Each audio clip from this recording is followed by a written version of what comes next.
Verses 12 to 18. A repetition of the law that had been given concerning Hebrew servants who had sold themselves for servants, or were sold by their parents through extreme poverty, or were sold by the court of judgment for some crime committed. The law was that they should serve but 6 years, and in the 7th should go out free, v. 12. Compare Ex 21:2.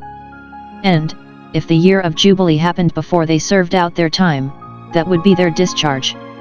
God's Israel were a free people, and must not be compelled to perpetual slavery, thus are God's spiritual Israel called unto liberty.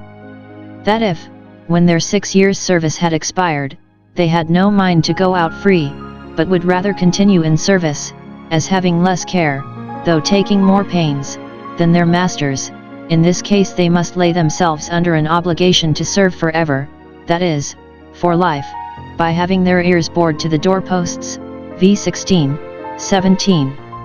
Compare Ex 21:6.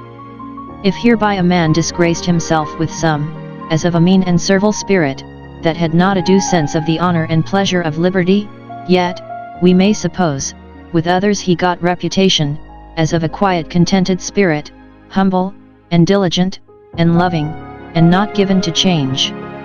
Here is an addition to this law, requiring them to put some small stock into their servants' hands to set up with for themselves, when they sent them out of their service, v. 13:14. It was to be supposed that they had nothing of their own, and that their friends had little or nothing for them, else they would have been redeemed before they were discharged by law. They had no wages for their service, and all they got by their labor was their masters, so that their liberty would do them little good, having nothing to begin the world with. Therefore their masters are here commanded to furnish them liberally with corn and cattle. No certain measure is prescribed, that is left to the generosity of the master, who probably would have respect to the servant's merit and necessity, but the Jewish writers say, he could not give less than the value of 30 shekels of silver, but as much more as he pleased the maidservants, though they were not to have their ears bored if they were disposed to stay, yet, if they went out free, they were to have a gratuity given them, for to this those words refer, unto thy maidservant. Thou shalt do likewise, v. 17. The reasons for this are taken from the law of gratitude. They must do it in gratitude to God, who had not only brought them out of Egypt, v. 15, but brought them out greatly enriched with the spoils of the Egyptians. Let them not send their servants out empty, for they were not sent empty out of the house of bondage.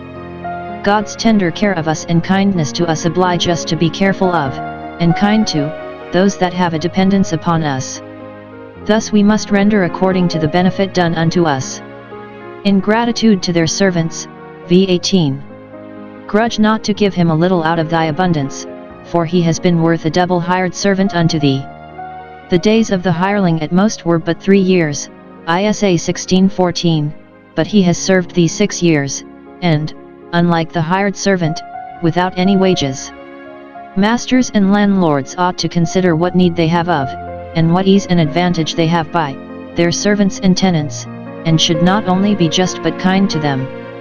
To these reasons it is added, as before in this chapter, v. 4, 6, 10, the Lord thy God shall bless thee. Then we may expect family blessings, the springs of family prosperity, when we make conscience of our duty to our family relations.